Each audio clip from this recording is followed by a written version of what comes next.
Те скачат от връзка във връзка. Слушай ме добре.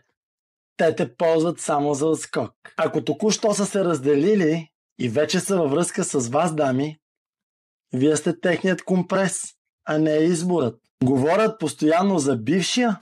Не сте вие жената, а сте бягството от тяхната болка.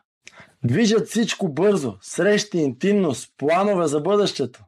Това отново е бягство, а не е любов. Когато се държат супер мило, но изчезват с дни, това е игра, дами, не е ангажимент към вас. И най-важното, ако се вършат често при вас, защото са самотни, вие не сте тяхната любов отново, дами.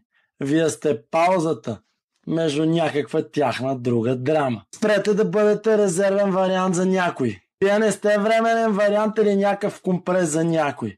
Вие сте кралици. Вие трябва да уважавате себе си и да имате достоинство. Избирайте себе си.